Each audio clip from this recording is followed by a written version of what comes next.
Good evening, everyone. Welcome to the British Empire Study Group presentation for this evening.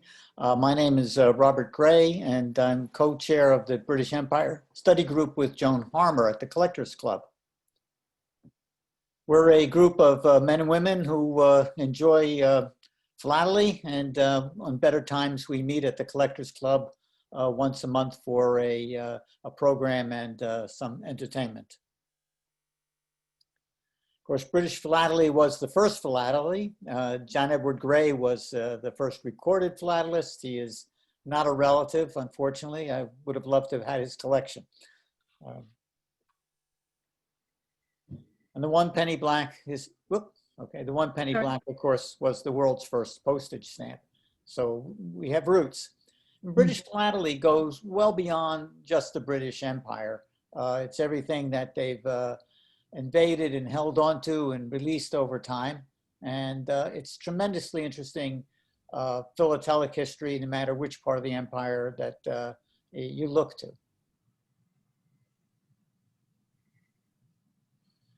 It includes most countries. The British Empire was at one time 25% of the world, so it's a big chunk of the world.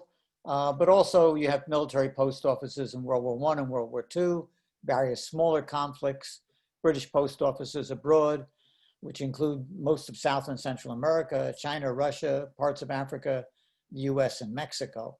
So it's very likely that your collection has some connection to the British philately. Thank you, Robert. So tonight I'm going to introduce Paul Barker. I have known Paul for, I don't know, Paul, it's been like 5, 6, 7 years. I lose track. But right. Paul is a great Canadian collector. He had his stamps in the Capex Court of Honor, and he has a couple really neat issues that he's going to talk to us tonight about. So I'm going to keep this short and turn it over to Paul. Great, Joan, thank you. I'd like to advance the slide. Great, welcome everyone. My name is Paul Barker, and I'm a collector from Toronto, Canada. What I want to do tonight is welcome all my philatelic friends and dealers across the continent. I'd like to thank Joan for hosting this meeting and encouraging me to present. Joan and Keith are great proponents of philately, and thank you, Robert, for your contributions as well. So tonight, it's about a 40-minute presentation. I'm going to break it into 3 parts. I'm going to stick to 40 minutes. What influenced me is the first part. And as you can see, the first slide here is me as a child. And then I'm going to get into Canadian philately, some history, my perception. And then thirdly, we're going to look at my collections, specifically the 10-cent small queens and the 17-cent first cents consorts of Canada. So I hope to be able to add some value to you tonight. This slide is here because this is how young stamp collectors get interested in stamps. My father's sitting behind me. This is 1967. I'm in front of a bird bath. My little brother's to the right of me. And my father showed me my grandfather's collection that year. And that kicked off an interest that I still have to this day. Next slide, please. My father's father, my grandfather, is Frederick J. Barker, and this will all tie together to a story. He basically is the first guy that in our family was interested in stamps and had a small juvenile stamp collection. He worked for Canadian Pacific, and he was in charge. He was the maitre d' of the CP executive car. Next slide, please. On that train, there was a special event that happened in 1951. I think people will know their history. On October 8th, 51, the Princess Elizabeth and Prince Philip visited Canada for a royal tour. King George VI was too ill at home with lung cancer. He would die 2 years later. My grandfather, being the stamp aficionado, thought, you know what, this train I'm on, he was on the royal train that went across Canada with the future Queen Elizabeth in 1951. He said to himself, you know what, I bet you the king probably would like a royal train stamped cover from the royal train. So what my grandfather did was he sent one copy to my dad at Bonnie Bray, and that picture of us is in the backyard of Bonnie Bray. And he also sent another similar letter to the king at Buckingham Palace with another post stamp. So that was, he sent that letter to the king, gave him kind messages on October 9th, the day after the princess arrived. And lo and behold, on October 23rd, 1951, he gets a letter back. Next slide, please. Next slide to, yes. And look at the back of it. It's got a postmark or a stationery from Buckingham Palace. Next slide. So this is what he got back. October 23rd, a couple of weeks later, the king wishes to thank you, Mr. Barker, for your letter of October 9th, your kindness of thinking of sending him a stamped cover from the royal train. By His Majesty's instructions, I've handed this over to the keeper of the royal stamp collection. The king also wishes me to thank you for your kind message, which he greatly appreciates. So basically, this other cover is in the royal collection to this day. And our friend David Beach has agreed to talk to the current keeper of the royal collection to find the mate cover to the Bonnie Bray cover. There should be a cover that looks just the same, postmarked the same day, that looks like, if you go back, sorry, back. There, it'll look like this, but it'll say George VI, Buckingham Palace. That's somewhere in the royal collection. We're going to find it and bring a scan out. So that's my story about early philately. So you can keep going. Okay, so here we are. I'm going to give you some history of Canadian philately. That's how I got interested in stamps. That segment's done now. Here we are, Toronto, Muddy York, 1856. This is a rare photograph taken in 1856 by an architectural firm. It shows Toronto in 1856. You'll notice there's no streetlights, no cars. There's a few people you can see, but imagine the stamps, the Canada Pence stamps that were first issued in 1851. Imagine, no wonder there's not many of them around still. I mean, look at how they had to live in their first few years in a very rudimentary, I can only imagine what it was like back then, muddy streets. Anyway, so just some insight there. Next slide. This is, Toronto was laid out by British military planners. We were a British colony until 1867. So that's why people who collect stamps in Canada refer to Canada as BNA and Canada. 1867 and on is Canada, 1851 to 1866 is British North America. So this was Toronto's first post office. The British military laid out the streets real nice and square. If you ever visit Toronto, it's all laid out nicely downtown. This one was on Adelaide Street. So look at it, nice sleepy place. First post office of Toronto. We'll go to the next slide.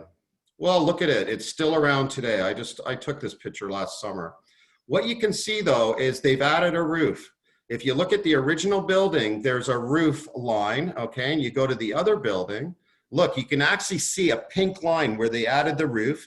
And the other change is the stairs on the old picture don't go as far down. So they're there, the windows are all there, but they built the more stairs and a little thing down there at the bottom. But basically, I'm so happy this building still exists. And that's our first post office.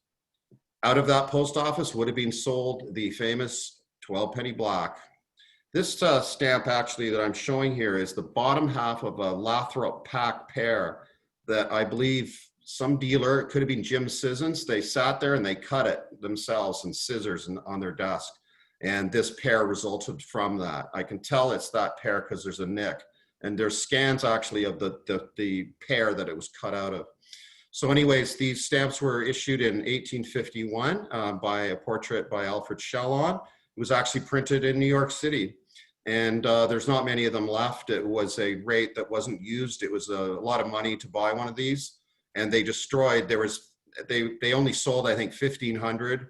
And then they destroyed most of them. So it's a true rarity today. And the Toppling collection has a mint pear. There's about a few other collections that one of which I will talk about soon that also has mint pears. Next slide. So the second post office was on 10 Toronto Street and was built in 1853. So some stamps, a lot of pence would have been sold out of here. This building, again, I took this picture. This was Conrad Black's infamous Argus headquarters, where there's a film of him taking out documents under the CCTV at the back. So this was Argus's Hollinger's headquarters. But it was the second post office of Toronto, and it was built in 1853 by Thomas Rideout, who also built the St. Lawrence Hall in Toronto. Next slide, please. This is another famous, well, not so famous stamp actually, but it's so rare. There's not many of these mint with OG.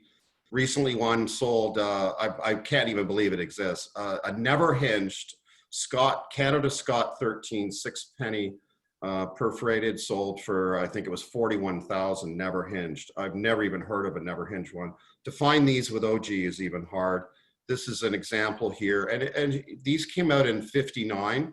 Most people in 59 were used to cutting the pence up, and you can still see that the top row here, it looks like someone did scissor cut across, and then they tore the rest of the stamp using. So it took time for people to get used to the perforations, the perforated pence as they're known in 1859. But this is another favorite of mine, the Scott 13, hard to find even in used.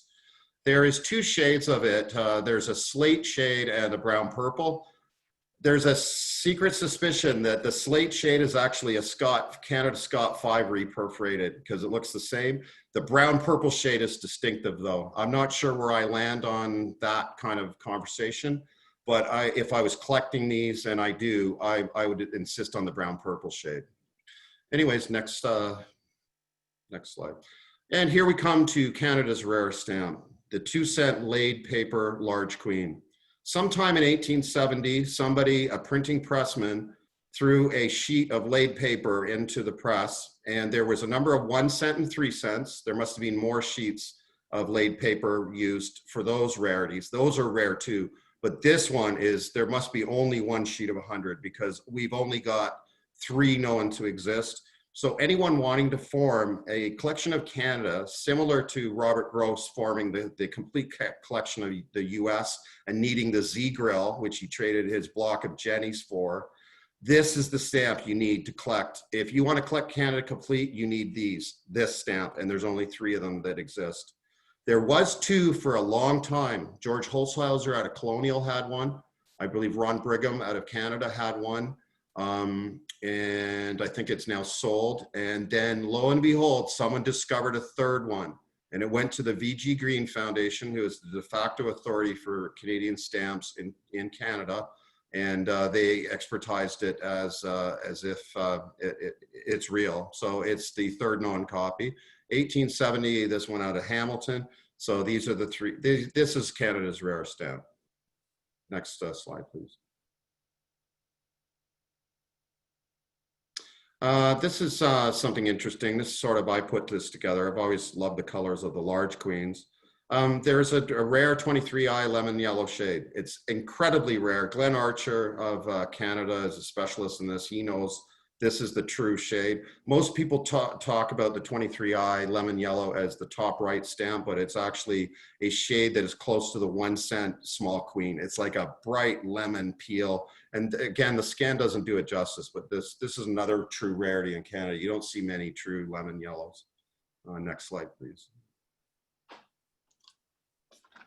Okay, so I'm just going to touch on some guys that, in my perception, had a lot of impact on Canadian philately, and then we're going to dive into my collection. Vincent Graves Green, 1893, 1988. Vincent was a force in Canadian philately starting in the 30s. He knew Jeff Cott, a lot of the old-time collectors. He knew the founders of the New York Collector Club, Alfred Lichtenstein. They knew each other. Mr. Green was known for the study of importance of postal rates. But really my feeling about Vinny is he is behind the Green Foundation. He started that by donating money. And he also financed and bankrolled or put up whatever it needed to have Capex international competitions held in Toronto, Canada. So in 51, 78, and 87, he was the chairman of Capex. And then the next one, I believe, the next guy I'm going to talk about, Harry Sutherland, he was behind that one in 96, which I exhibited in. Anyways, we haven't had a Capex in Canada since then. I hear there's going to be one in 2021, but it's because of these two gentlemen, Vincent Green to start with, that we had these Capexes. He is also a role. He was a member of the Collectors Club, which I'm a proud member of as well, and the British Empire being an affiliate of the Collectors Club. So I'm very happy to be a member. There's a picture of Vinnie Green. Oh, I just got a note from Bill Longley. Capex will be 2022. Thanks, Bill. Vinnie Green's, he liked to mark the back of his cover with an ownership. So I've got one of his covers and there it is. I'm not a fan of doing this because I feel when I hold a piece of philatelic material, I want to pass it on to the future generations the way I found it. But a guy like Vinnie Green, I mean, he's pretty much a legend in Canadian philately. So he marked the back of his cover and there's an example. Next slide, please. Harry Sutherland is the next big influence in my life too. I used to meet with him at First Canadian Place. He's a senior partner of Fraser and Beattie, old-time Nova Scotia money family. Unfortunately, he died in 2006. I used to sit and talk to him, and this is before the Green got their offices at 10 Summerhill under Ted Nixon. So Harry was the guy, and you'll see his long winding signature on the Green certs. Great guy, really friendly, down to earth. Love the guy to death. He was there to put together these Capexes. So he's a force that I wanted to recognize tonight. Next slide, please. And one of the collectors that's famous in Canada is Ron Brigham, and he influenced me because I look up to collectors like this. Ron's known for not just having the rarity; he wants the largest known multiple. And he's formed an amazing collection, which you can see in the Gems of Canadian Philately Handbook in '96 on page 64, my stamps there, which you'll see soon. And a cover, which is notoriously amazing cover. Anyways, Ron, it's a big achievement. He won the Grand Prix d'Honneur at Belgica 2001, the FIP's World Philatelic Exhibition. He won with a Canadian Pence and Cents collection, the World, award that year. So we owe it to Mr. Brigham to, could you go back, please, John? Yeah, yeah, there we are. Okay, so you can go to the next slide. So, yeah, okay, so here's picture. Oh, okay, stay there. That's a picture of Ron on the left accepting his award, and this is a picture with him and Charles Burge. Charles, was crucial in putting the exhibits together, and he's another philatelic person of knowledge who resides at the Green. But anyway, Ron's collection won the World Philatelic exhibition, and it is amazing to see. So to see it, you can look in the Gems of Canadian Philately Handbook. And he has so many pieces, from the Dale Lichtenstein collections, referred all kinds of great material in there. Mint 12-penny pairs. you know, blocks of Canada Scott 1 mint OG, unheard of stuff. So I just wanted to recognize Ron for his contribution to Canadian philately and philately as a whole. Next slide, please. Okay, so getting into my collections now, I'm going to focus on the small queens and the consorts. So what I like to do when I collect is I have my Lighthouse Red Book. This is a page from that, and I put all my best stamps on the display pages. And then what I do is I follow that with pages in my collection that I put together of other shades, varieties. So what you're going to see tonight is my live collection, the pages right from my Red Book. Some of them are in exhibit quality formatting. Some aren't, because it's fluid. I'm adding and taking stuff out. I'm buying, selling all the time. And in fact, I think that in the auction industry, anytime a pale milky rose or a Scott 17 or 16 comes up, you can be sure I'm probably bidding on it in some form or another. So I think I support the market as an underbidder and a buyer. I've been able to acquire, you know, 40 Es. So anyways, it's all good for philately. So what you're seeing is my first page in my Lighthouse, which shows the Montreal printings of the small queens, and then the 11.5 printings that were early down at the bottom, all Montreal. Next slide. And here's the Ottawa printings of the small queens. Next slide, please. So tonight I want to focus on the 10-cent small queen issue of Canada. In 1874, a new issue was issued, and based on how many I've seen of these, basically the first shade was a pale milky rose lilac, followed by the pale milky pink shade. So anyways, the stamp to the right here is the stamp I featured that you'll see soon. It's considered one of the finest known pale milky rose first printing stamps that exists. It's a 40E.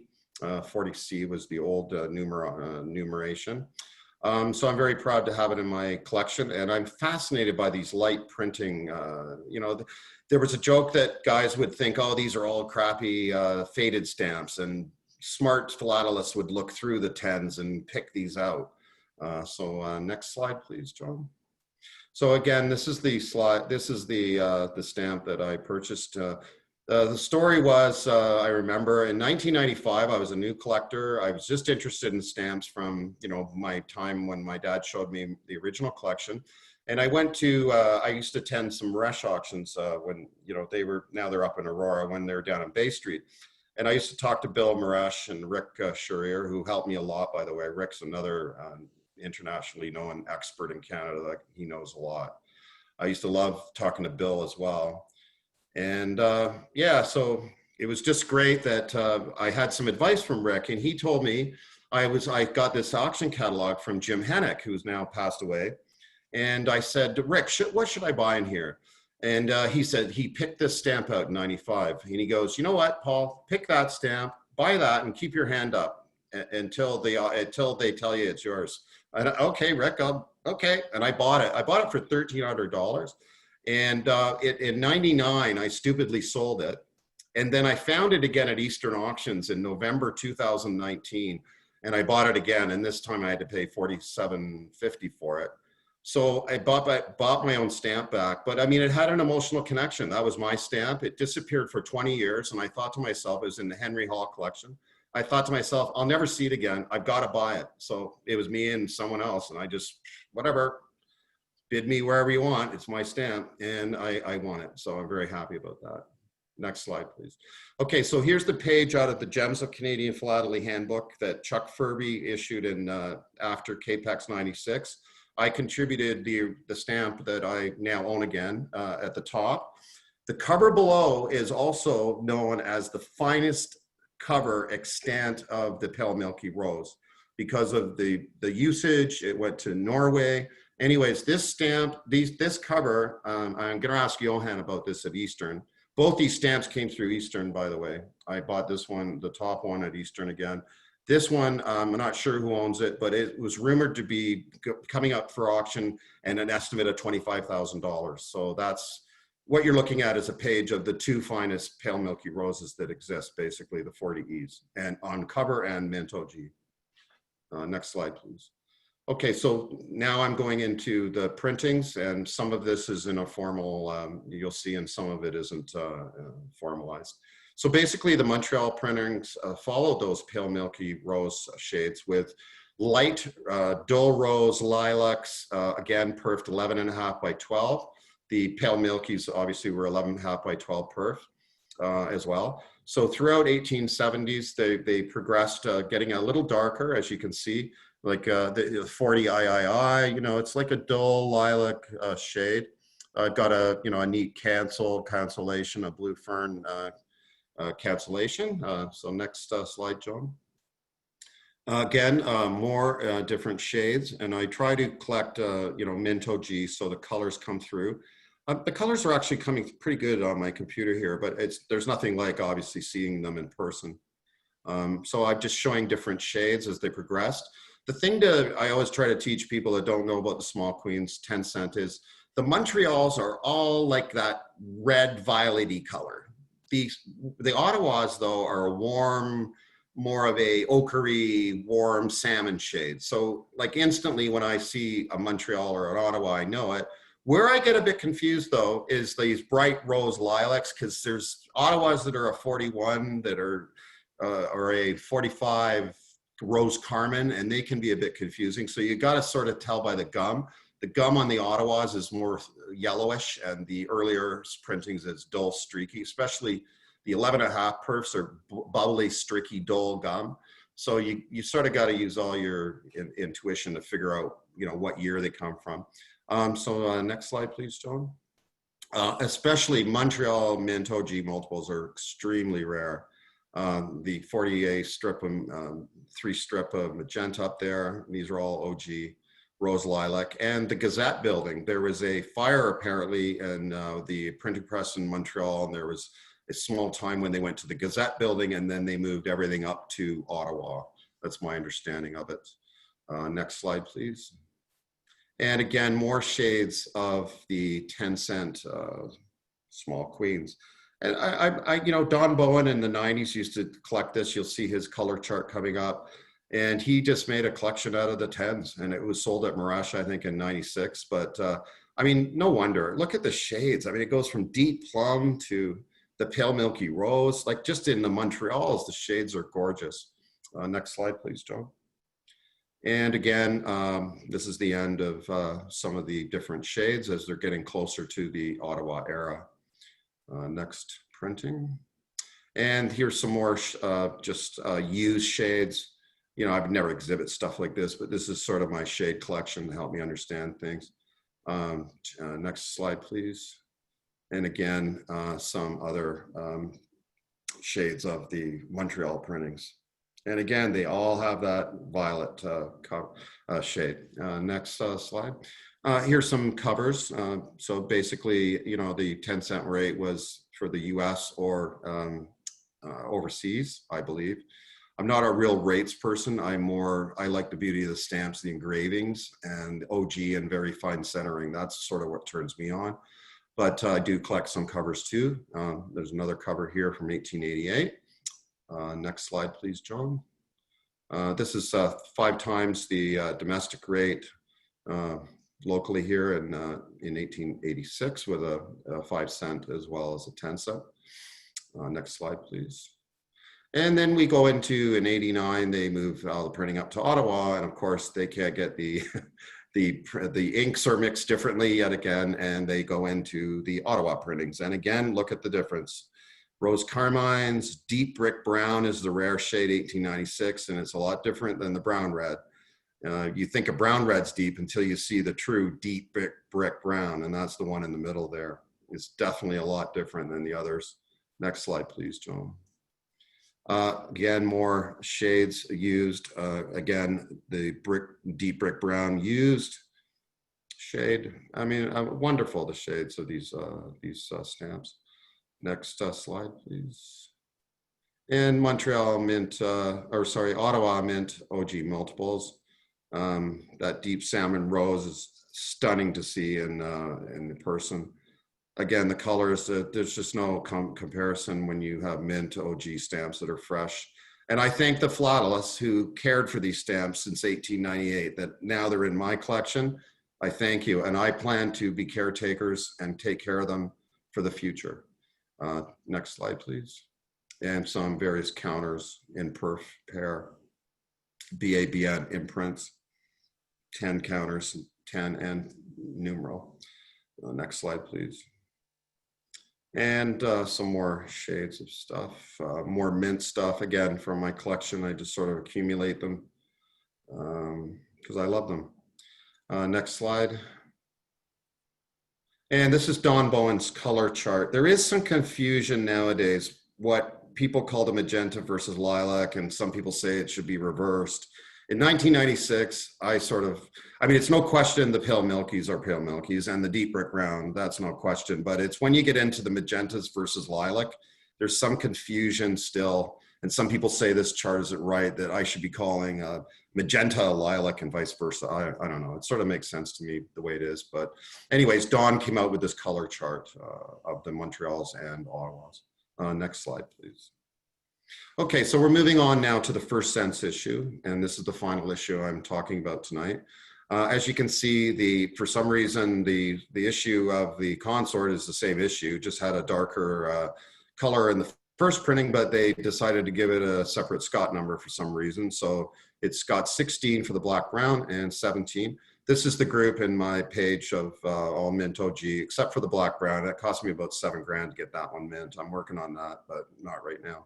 But anyway, that stamp actually used came from the Harmers. Very nice stamp I got from Keith and Joan. So these are the rest of the issue. And basically what they did was they converted the pence issue into cents. And there you go. So that's how these guys got created. You'll see that it's the same kind of images, the Shalom portraits from the pence issue, but now they're converted away from the pence British system to cents. Next slide, please. So we start out, I'm going to focus on the Scott 16 and 17. I've got a proof there, the black brown. I've got another black brown there. Something to note about the black browns, I think there's about 4 different shades of the black brown, because I've seen real dark black, and I think that's the very first one. And then at the other extreme, there's like a chocolate that almost gets confused with some of the other printings. And I've seen some sellers try to sell these as black browns, and I'm always pointing out eBay, that's not a black brown, buddy. This is a black brown. I'm always trying to make sure that they're accurate. Anyways, they probably don't like me pointing out that, but anyway. So anyways, then there was 26 printing orders of this issue. And it starts with the first printing, and I've got 10 minutes left. I am watching my time. I will end on time. So the PO2 is the next one. So Whitworth did a study of the 26 POs, and each one of them has different shades, starting with the 16. So this one is a 17E. And as you can see, there's 3 perf groups too. So when you're tackling these, the first thing you do is, what perf group is it? Is it the 11¾ perf group? Is it the 12 by 11¾ perf group? Or is it the 12 perf group? Once you know the stamp's perf, then you know it's got to belong to one of the 3 groups. And then, so if it's 11¾ I know it's early, and I've come to recognize this shade. I can look at this 10 feet away and see that it's not a later printing. And what people call mostly the real true 17E deep brownish, or deep bluish, sorry, deep reddish purple they call it, is the 2C, probably the marine shades. As you can see, it gets really deep. But I mean, all of these can be considered deep reddish purple shades. And if you go to the next slide, you'll see a cover that was actually in Whitworth's collection, and it's got a PO2A on it, upside down, and look at the date, December 1859, right after the first printings. So this works right into the timeline, because the first printing of the black brown was July 1859. So here we are, December, next printing, and oh boy, we dropped the black brown look, and now we're going purple. So if you just go back one slide, Joan, quick. See the shade at the top, 2A, now go forward. It's the same shade as on that cover. So there is accuracy to these POs. The next one is a shade 3B purple brown. And then that's the cover with a boiler ad. Then we go into the agates. Again, these are all 11¾ So you've got other shades here that could probably be sold as, deep reddish purples for those that don't know, but they're actually 4A agates. It's a distinct shade, and then reddish, and 4C brownish purple. And then I've got a C-flaw copy here. I actually, on the first page, had a string of pearls and a 17E on the same stamp. And string of pearls is another plate flaw. It looks like a series of dots. So this is still in the first shade group. So next slide.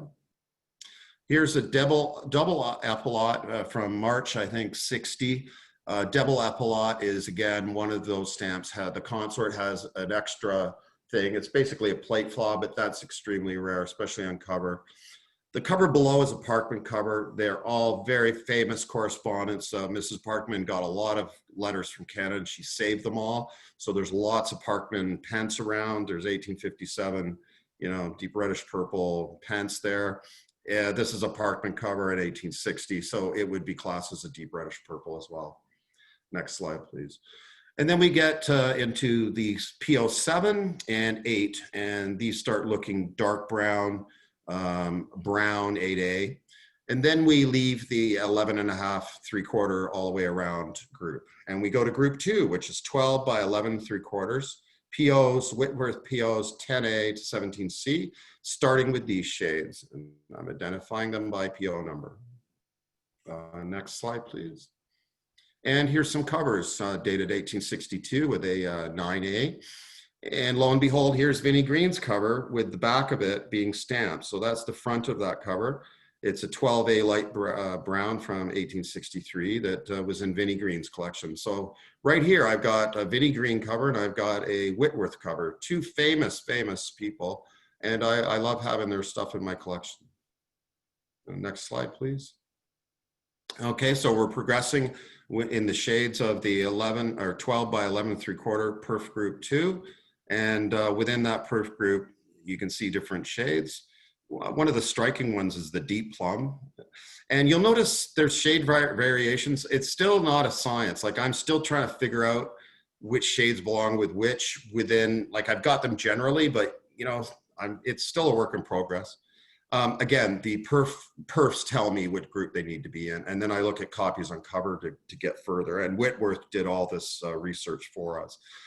Then we go to the perf 3 group, the last group from 18A to 26C, and you can see the stamps there. Look how deep violet they go. They're so gorgeous, 19A.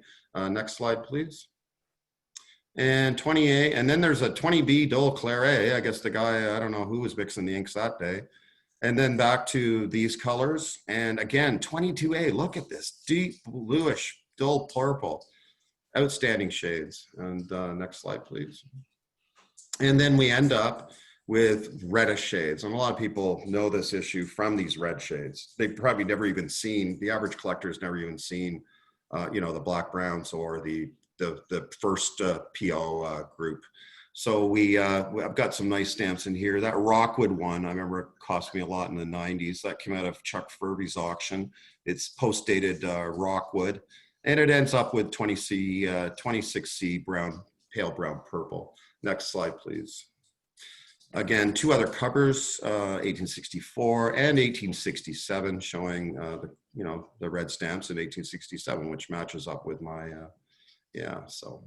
next slide, please. This is the book you want if you want to understand the first sense of Canada. Whitworth put this book out. It is available at the Green Foundation. You've probably seen it online. You can buy it as philatelic literature. It outlines Whitworth's POs for all the first sense issue, not just the 17s and 16 consorts. Next slide, please. Now, just some general couple of slides. I got couple more minutes to go here. I just love the Jubilees. I mean, look at the engraving.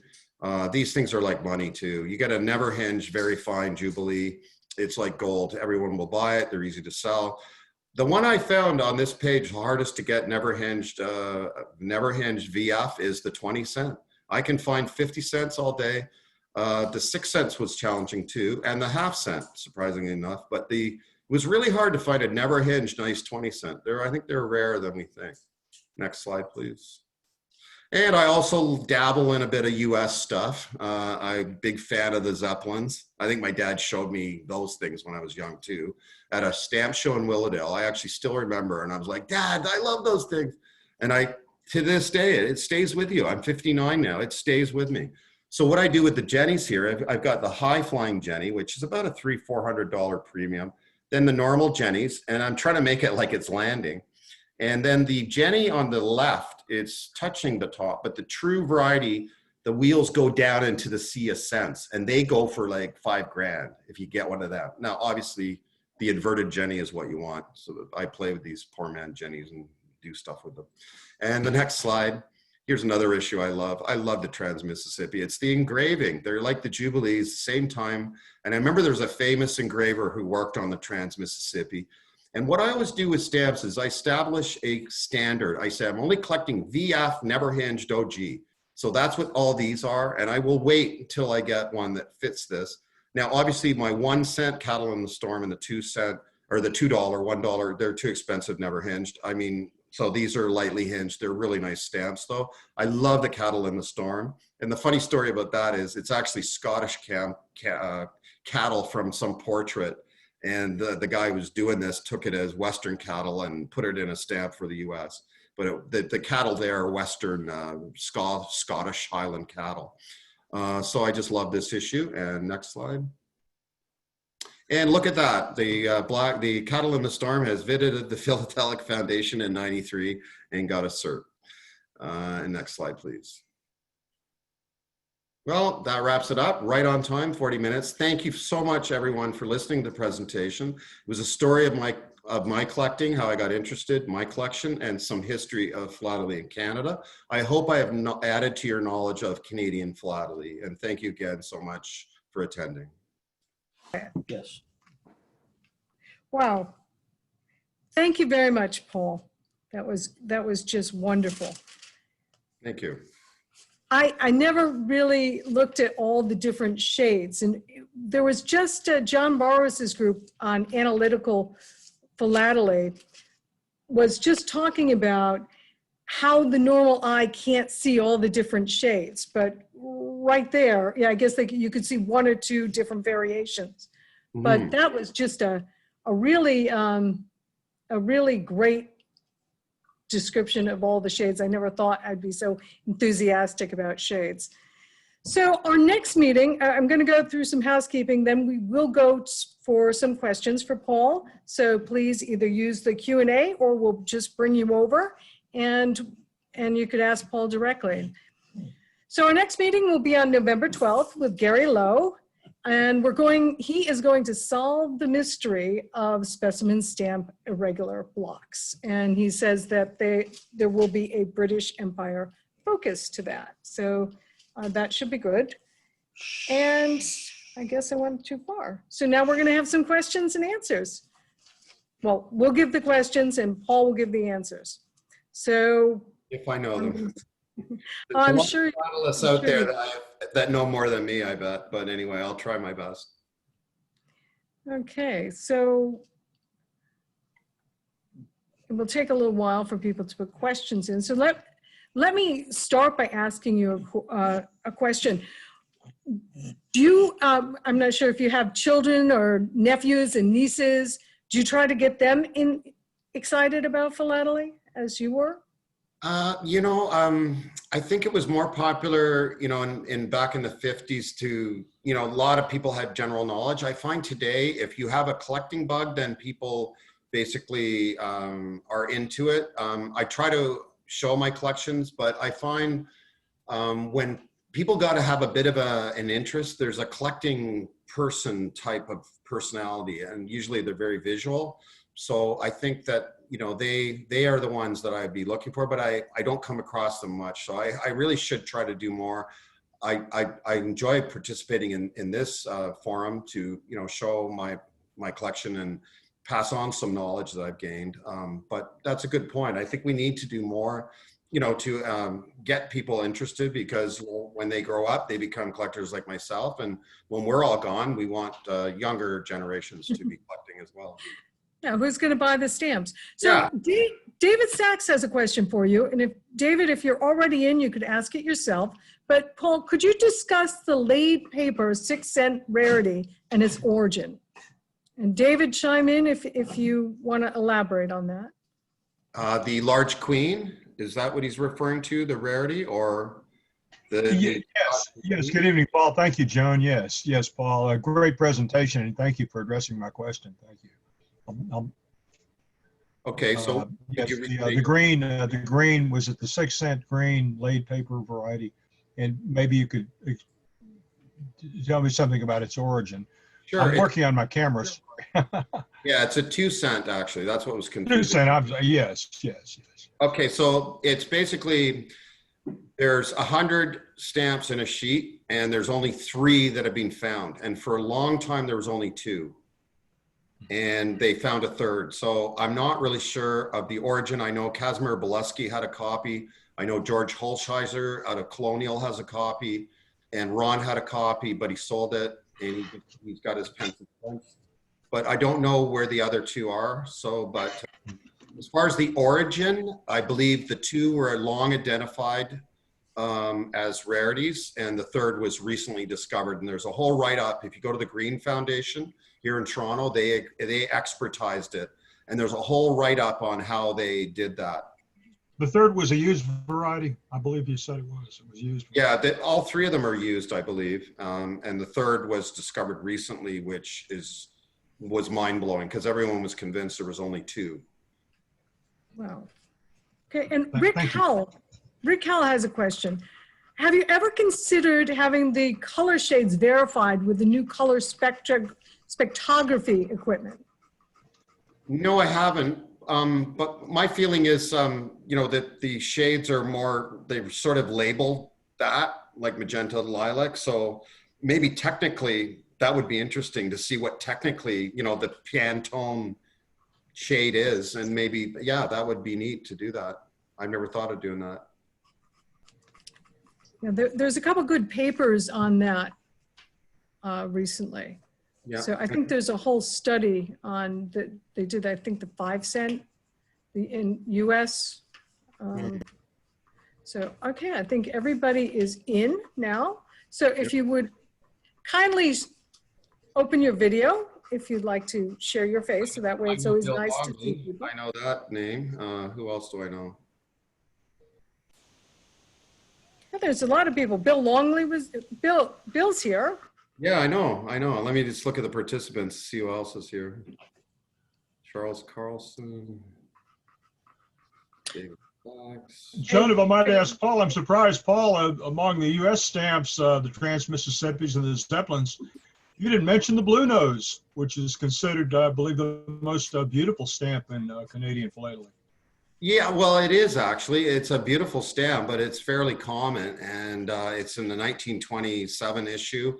I do have one, and I've got every single issue up to 1971 Minto G, but I focus on the queens and the consorts because I'm just more interested in those. But you're right, the Blue Nose is like the equivalent of the Cattle in the Storm, is considered the most beautiful U.S. philately stamp. The Blue Nose is considered the most beautiful stamp of Canada. You're entirely right.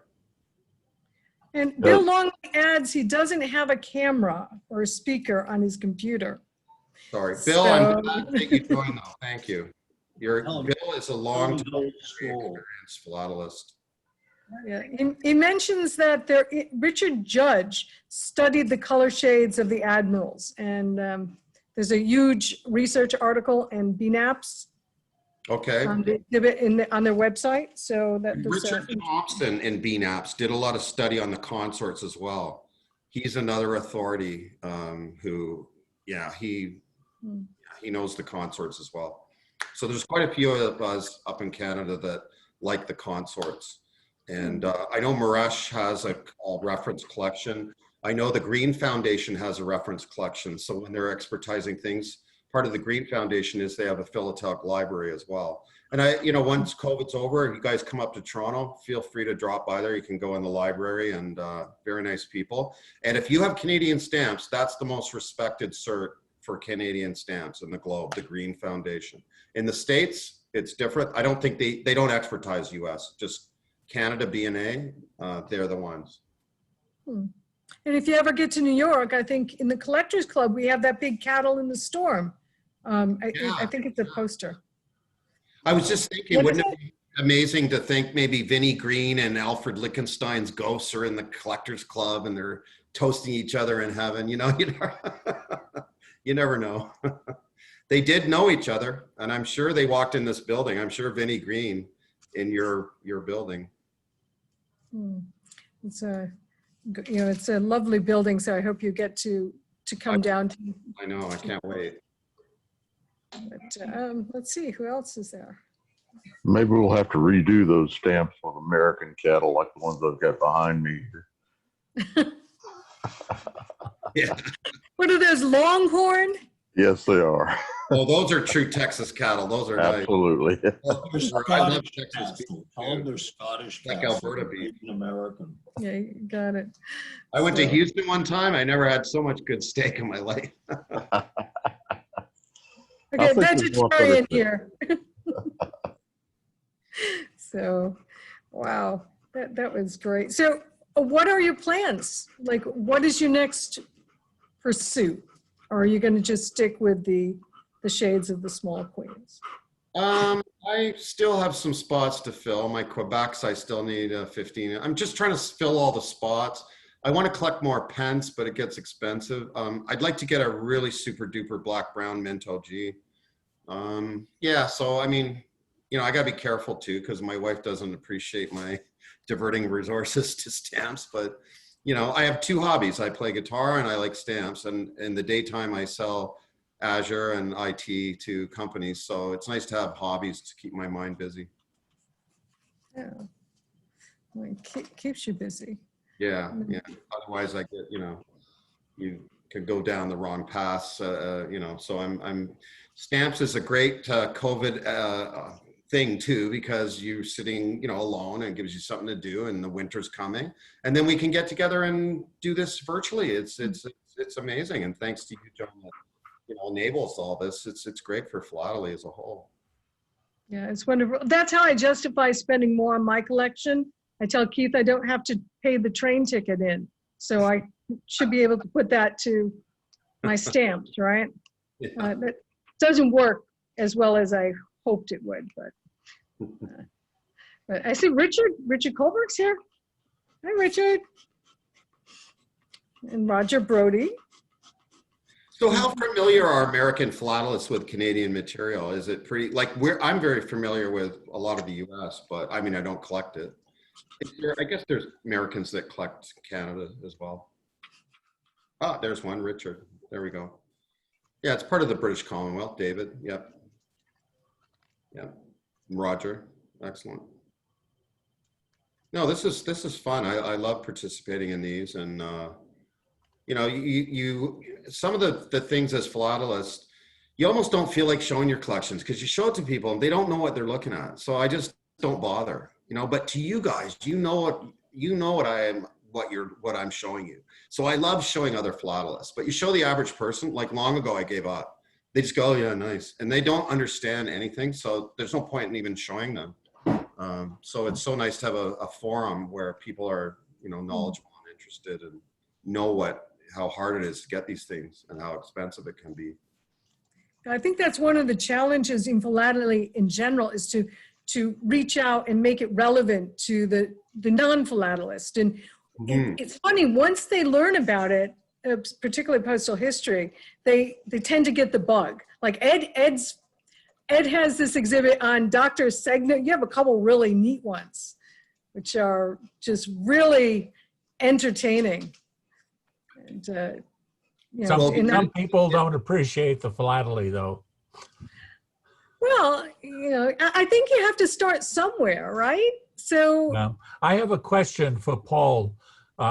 You do a lot of subtle perf measurements. Do you simply use a gauge, or do you use some more sophisticated equipment to do that? I use the Instanta perf gauge, and there's a yellow version of it, I was told by Rick Schurrier. That's the accurate one. There's a clear version that's not as accurate.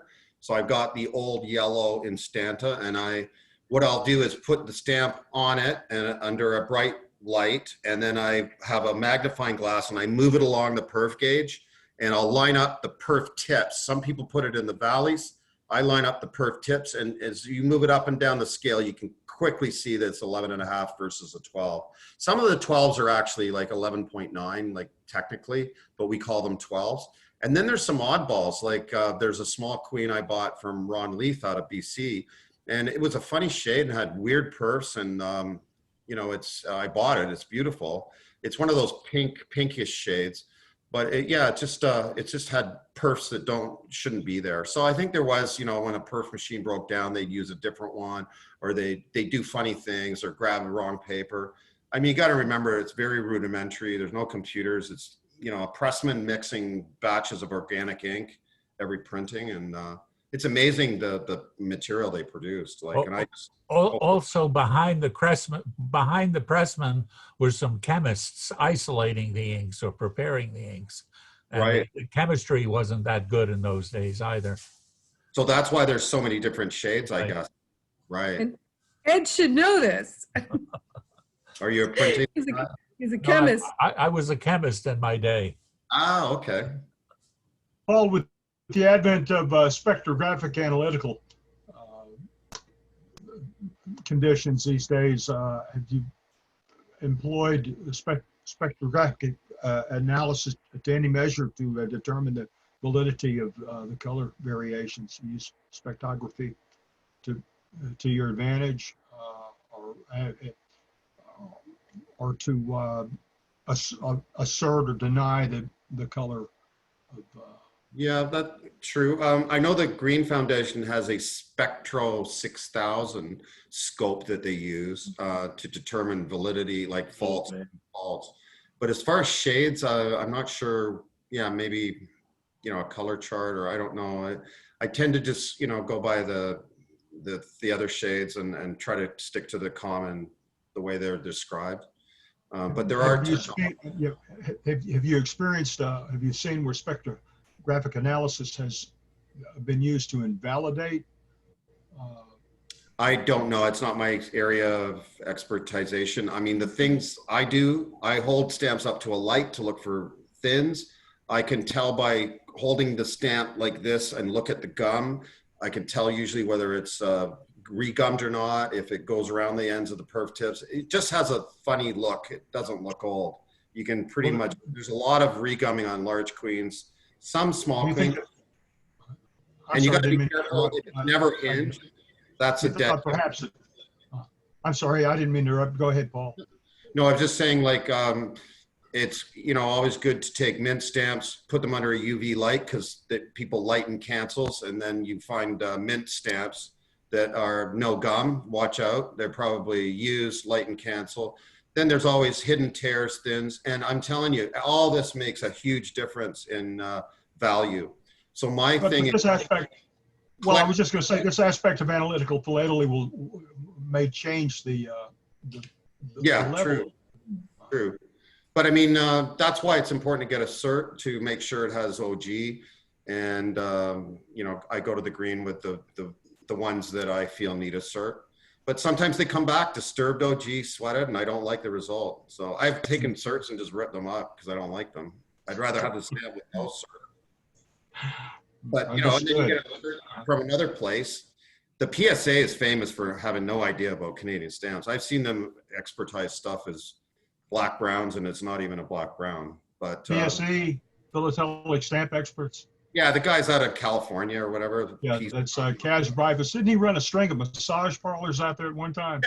Okay, hold on. I'm sure. So just because they're not specialists in Canadian colors, you know, don't. Sorry, Joan, I apologize. They're not related to me, but you know, I just want to be respectful to everybody on, in case. But yeah, you get to know which stamps are fraudulent pretty quick. Well, not, it takes years actually, but yeah, Get it up. but no, it's yeah, going along with this spectrographic analysis, Tuesday on the Institute of Analytical Philately, Bob Heisey presented his paper, and it uses a piece of free software from, I believe it's something to do with Health Institute. It's a government agency here in the US, and just a flatbed scanner. And he comments that just about every philatelist has a scanner. Yeah. And his paper, if you are a member of the group, you got the book. Mm. But you can also go to the Institute of Analytical Philately, look them up, and the entire book can be downloaded as a PDF. Oh, okay. And Bob gives some really good, simple suggestions with like I said, a piece of free software which works on Mac or PCs. I'll have to check that out. And your flatbed scanner. And he was pointing out the fact that, well, in particular, he was looking at a finish stamp, and some of the shades involved in it were actually the same color of red, but they're different hues of red in that they had different various amounts of black or white mixed in with the pigments. And this is a whole lot cheaper than going to one of these 6,000s and spending a lot of time. And you know, it's a quick, easy way to expand your study of colors. And maybe you can look at it, and when you have a brown black, you can determine what really is a brown black. Yeah, no, I'll look into that. No, thank you. Yeah. Thank you. Yeah, I found that, I attended that. I found that interesting too. The one thing that I always wondered is, so if you leave something in the sun and it fades it, will it still read, you know, will it read the same? Is the color still the same if it's faded by sun? Well, one of the other presentations Tuesday, they were using color analyzer and determining what the pigments were. And some pigments are water soluble, so that when you soak your stamp, that you eliminate some of the pigment. So some of these shades on U stamps might really be a false shade, whereas your original gum mint, that's the one to go to really determine what these colors are. Yeah, there's some large queen 15 cents that they call them fugitive colors, like Robin's egg blue, that never existed, but they exist because the inks were transient. They would change with time and create these weird, because I mean, they're all based on ochre, you know, elemental basic printing inks. So to your point, some stamps change and they're not the original. I would suggest going to the Institute of Analytical Philately and downloading not only the current one, but they've got I believe it's 3 previous symposiums that they published all the papers. And it's well worth it to any philatelist, especially for the price of free. Yeah. I think Gary Lowe, who's going to be on next week, I believe, could really answer your questions on that quite well. But you know, it seems like nowadays they've gone in the advertising field. They've gone from the old R.J. White 3-volume set of color slides to the color spectrometry machines now, and it's quite a exacting field where they can actually tell you what chemicals were used to create the dyes and all of that. So Gary, I talked to Gary about that before, and he said that people that had the old certs should probably throw them away and get everything recertified. So, A little self-interest there from the APS, right? yeah, that's true. Absolutely. No, I'm only teasing. I mean, he makes a valid point, but Yeah.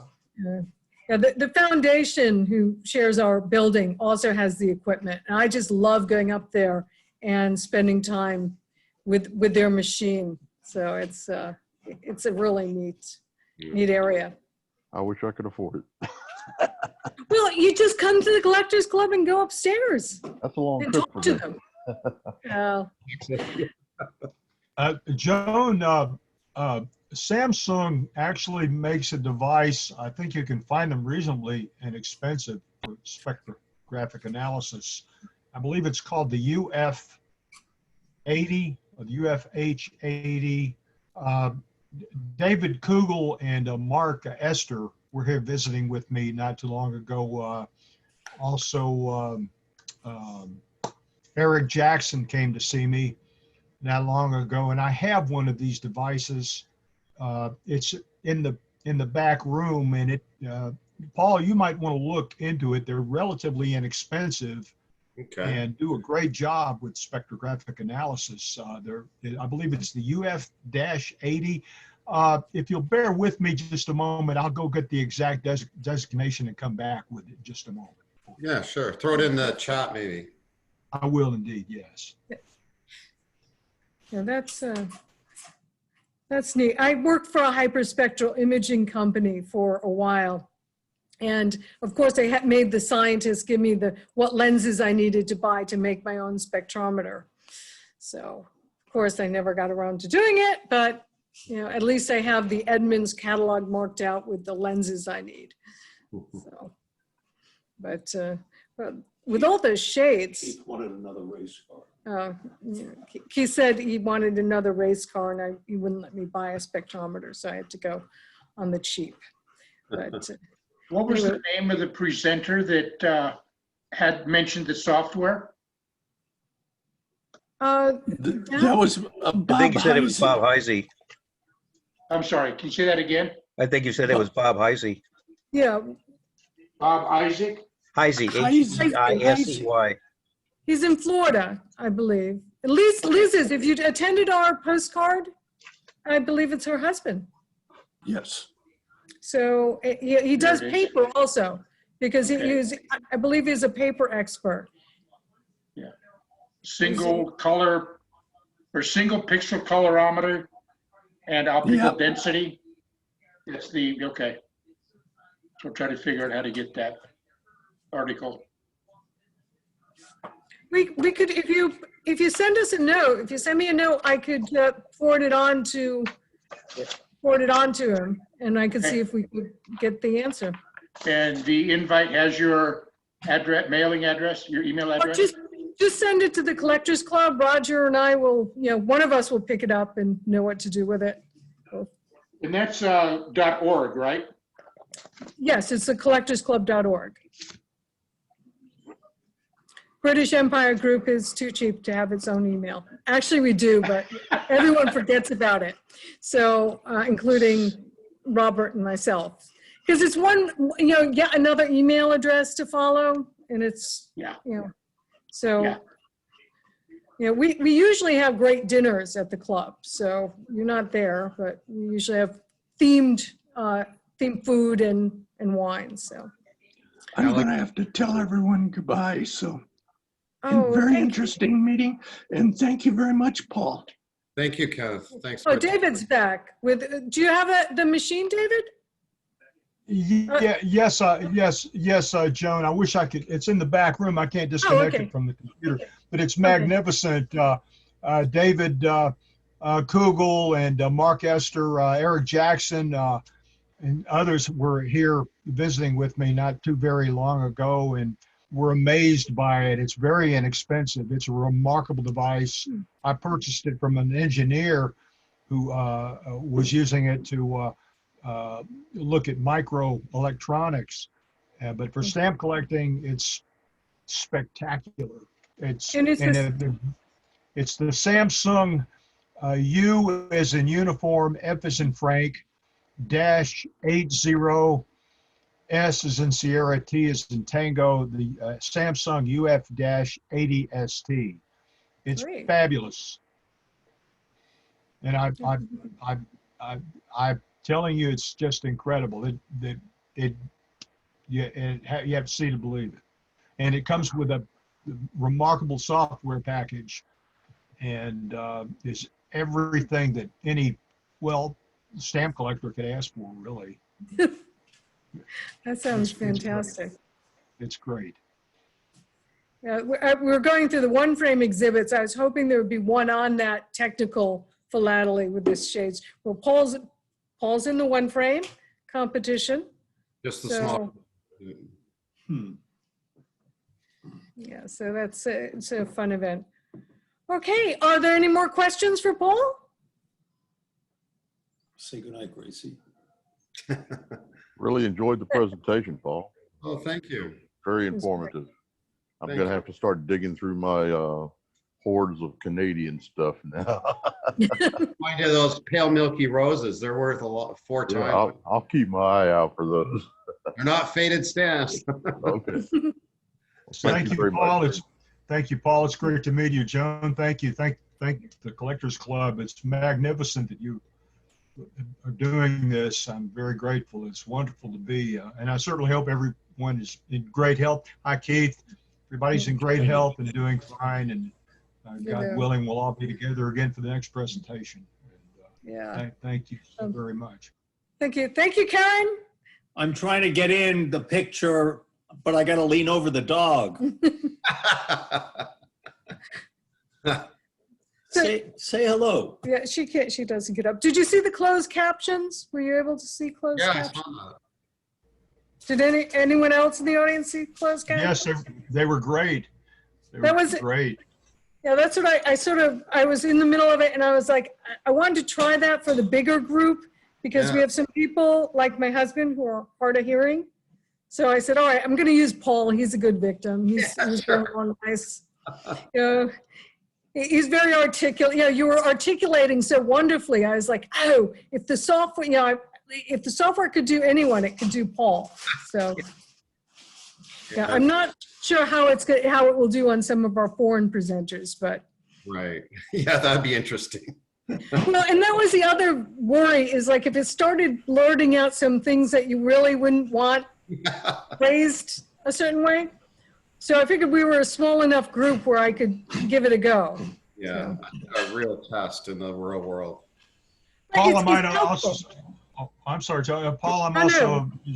also a musician. I'm a piano player, Paul. I saw I've your, actually- yeah, that's cool. My Yeah, dad. I've posted a new collection of piano solos, and they're called Black Roses. Nice. And, if you log into my website, you'll see a picture of me with a piano and a black rose. And just click that. It's almost 3 hours of solo piano. Nice. So, What are you playing? If you have trouble sleeping tonight, trust me, it'll help you. Wow. Well, if I have trouble sleeping, I'll rewind my own presentation maybe. No, it was bad. Yeah. Great. It was really interesting. I mean, Oh, good. I'm glad. Thanks. when you first said small queens, my husband said, look, Joan, you're a stampless collector. You know, you're going to have to, you know, make sure they don't see you because you're probably going to get tired.